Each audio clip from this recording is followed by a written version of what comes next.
दर्शक बंधु आज हूँ 26 तारीख सोमवार। चलतु आज तीन बड़ खबर उपर नजर पकेबा। तेरे दर्शक बंधु प्रथम खबर हो दर्शक बंधु स्कूल रे शिक्षक मानू मोबाइल मना कर राज्य सरकार। तेरे दर्शक बंधु आउ शिक्षक माने मोबाइल नहीं पारे स्कूल को। तेरे दर्शक बंधु राज्यर सरकारी स्कूल गुड़िक श्रेणी रे गुणात्मक शिक्षादान प्रति स्कूल और गणशिक्षा विभाग पक्षर गुरुत्व दि जाउछि। तेबे अनेक समय श्रेणी कक्ष शिक्षक और शिक्षयित्री माने मोबाइल व्यवहार करुवा अभियोग हेबा परे विभाग पक्षर मध्य कार्यानुष्ठान ग्रहण करा जायछि। तेबे दर्शक बंधु विद्यालय रे श्रेणी को जीवा पूर्व समस्त शिक्षक माने प्रधान शिक्षक निकट में सेमानकर मोबाइल दाखल करेंगे। प्रधान शिक्षक निकट में एक तालिका रहिबो जेउथिरे शिक्षक मोबाइल दाखल करने समय एवं दैनिक केते समय स्कूल रे मोबाइल व्यवहार करुछंती तार रिपोर्ट उल्लेख करा जिवो। तेबे दर्शक बंधु यही नियम लागू होगा पर राज्यर सबु स्कूल शिक्षक माने श्रेणी को जीवा पूर्व से मोबाइल प्रधान शिक्षक निकट में बाध्यतामूलक दाखल करेंगे। दर्शक बंधु परवर्ती खबर आउ मिलबनी मागणा चाउल सरकार बदलाइले स्कीम।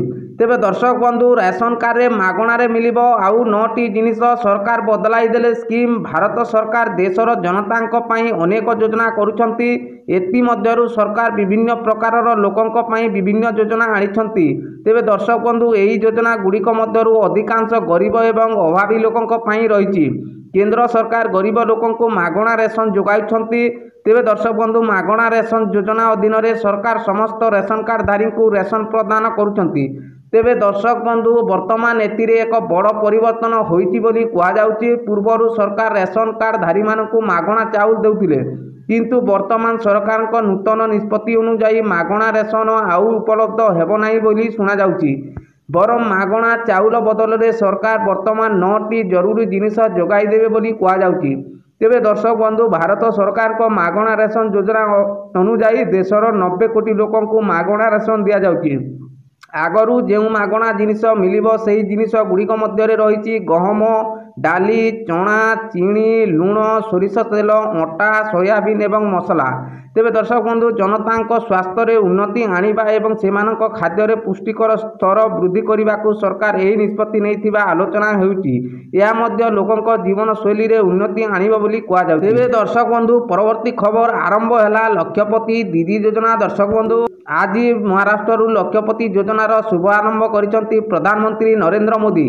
महाराष्ट्र जालगाँव रे लक्षपति दीदी सम्मिलनी रे जोगदई हिताधिकारी मानक अकाउंट को 6000 कोटी टंका पठाइचंती प्रधानमंत्री। एही योजना रे लक्ष लक्ष महिला लक्षपति दीदी होइथिबा सभारे कहिसंती मोदी। तेबे दर्शक बंधु भारत नारी शक्ति सबुबेले देश और विश्वर भविष्य निर्माण रे बड़ योगदान करिसंती। विकसित भारत गठन में नारी शक्तिर बड़ योगदान रही। नारी माने सर्वदा को सम्मुख को आसी देशर सम्मान वृद्धि करिथिबा कथा कहिसंती प्रधानमंत्री नरेंद्र मोदी। 11 लाख नुआ लक्षपति दीदी मोट 48 लाख महिला अकाउंट को अर्थ राशि पठाइचंती केंद्र सरकार। एतिसह 26 लाख महिला को 5000 कोटी टंकार ऋण प्रदान करिसंती प्रधानमंत्री। या द्वारा 2,33,000 स्वयं सहायक गोष्ठी उपकृत हेबे। एबे सुधा 1 कोटी अधिक महिला उपकृत हो सारे। तेबे दर्शक बंधु लक्षपति दीदी योजनार टंका केंद्र सरकार पठाइचंती अकाउंट को 6000 कोटी टंका पठाइचंती। तेबे दर्शक बंधु ए थिला आजिर बड़ 3 गोटी खुशी खबर।